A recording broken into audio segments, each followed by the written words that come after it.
ازيكم يا حبايبي؟ عاملين ايه؟ يا رب تكونوا بخير. النهارده ان شاء الله هنعمل شويه ملوخيه من الاخر.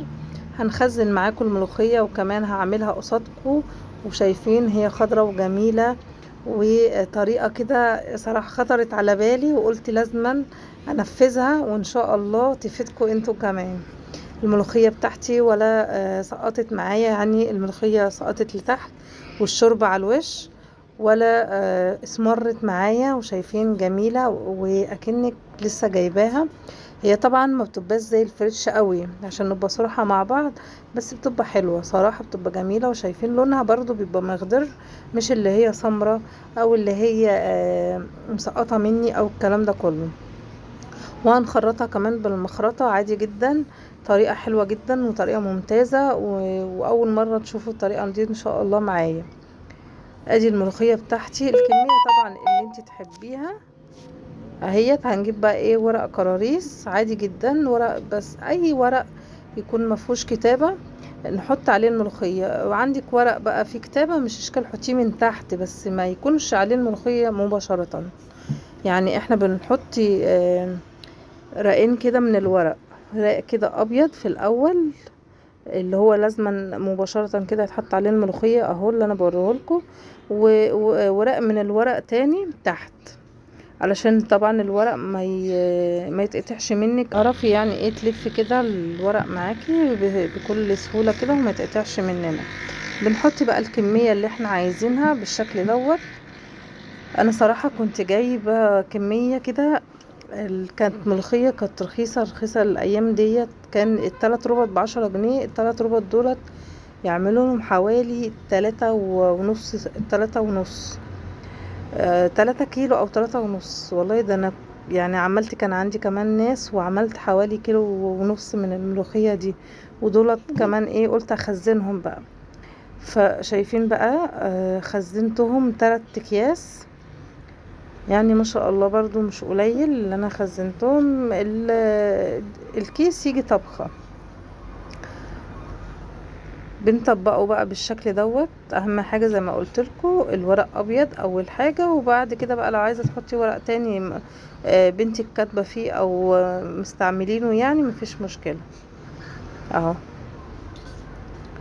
هنطبقه بالشكل ده. اهم حاجة تطبقيه كويس، حطي ورقتين فوق بعض علشان يبقى الورق ما يتقطعش معاكي بسهولة. وبعد كده بتحطيه في كيس وبتخرجي الهواء منه وبتحطيه في الفريزر. انا الفريزر عندي اللي هو تجميد بس مش بيتلج يعني. فاول ما بطلعها لازما اخرطها، ما ينفعش اللي انا اسيبها تفك، ما ينفعش، لازما اطلعه كده من الفريزر. اروح بقى جايبه المخرطه واخرط بقى الملوخيه بتاعتي. لو طبعا في ناس بتحب تعملها في الكبه مفيش مشكله اللي بيحب يعني، بس انا بحب صراحه اخرط الملوخيه زي عوايد مامتي وكده. الملوخيه بصوا شايفين خضرة وحلوه، ولا اسمرت معانا ولا اي حاجه. بجيب بقى صينيه كده وبجيب المخرطه. انتوا بس اهم حاجه شوفوا لون الملوخيه. على فكرة الطريقة ديت انا ما شفتش حد قبل كده قال عليها. اللي بيقولك خرطيها وحطيها في شوربة، اللي يقولك خرطيها وحطيها كده، اللي بيقولك حطيها كده بورقة في الفريزر في كيس. لا، الطريقة دي صراحة اللي هي تلف فيها في ورق زي ورق العنب ما بخزنه. اللي شاف الفيديو بتاع ورق العنب، تخزين ورق العنب، انا خزنته صراحة كده.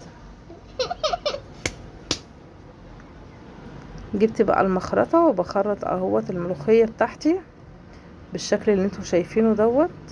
بتخرطيها عادي جدا على فكرة، ما تسيبهاش اهم حاجة على الرخامة تدبل بقى معاكي خالص وتيجي تخرطيها، لا هتعذبك في التخريط يعني. اهم حاجة تكون طالعة من الفريزر وتخرطيها كده على طول، هتنعم معاكي بسرعة جدا اهوت. جميلة يا بنات، على فكرة جربوها ان شاء الله هتعجبكم. في اوقات الملوخية بتبقاش فيها حلوة خالص، وفي اوقات كمان الملوخية فيها بتكون غالية، ساعات الكيلو بيبقى ب20 ب30 جنيه. فانت اما تجيبي كمية وتعمليها بالشكل ده، هاتي اول حاجة هاتي كيلو وخزنيه بالشكل دوت. عجبتك هاتي تاني، ما عجبتكيش خلاص. برضو بيبقى فيه وجهات نظر في التخزين الملوخية وكده. عجبتك كملي، ما عجبتكيش خلاص، عشان برضو متبقيش خسرتي كتير. شايفين لون الملوخية ما شاء الله جميل زي ما انتوا شايفين اهو. انا محطتش عليها اي حاجة، خرطتها اهوت. البولة احطها كده في بولة لحد بقى ما احط الشوربة بتاعتي، الشوربة بقى بتاعت لحمة بتاعت فراخ ايا كان، تغليها بقى وتحطي في الشوربة يعني حاجة بسيطة كده من الفلفل الأسمر. أنا بحط حاجة بسيطة كده من الفلفل الأسمر. وكمان شوفي ما بتبعدي، أما ببعد الكاميرا اللون بتاعها بيغمق، لكن لما بوريكم بقرب التليفون بوريكم اللون بتاعها، اللون بتاعها ما شاء الله أخضر وحلو. شايفين بقى شوية ملوخية جمال. احنا بنحبها تقيلة عشان يعني حماتي بتحب تغمسها كده بالعيش مع البتنجان المخلل، لكن عادي عايزة تخففيها شوية بشوية شوربة كده تخففيها. يعني السمك بتاعها دوت بايدك انت اللي تقدري تخففيها او تتقليها، بس عامة احنا بنحبها تقيلة كده. شايفين جميلة ما شاء الله وحلوة. ما تنسوش يا بنات اللايك، ما تنسوش الاشتراك، وكمان لو الفيديو عجبكم ما تنسوش تشيروه ما بينكم كده وما بين صحابكم كده، تشيروه ان شاء الله الفيديو يعجبكم. وبجد انا بستمتع بجد لما بكون بسجل فيديو معاكم، وشكرا لكم جدا، مع السلامة.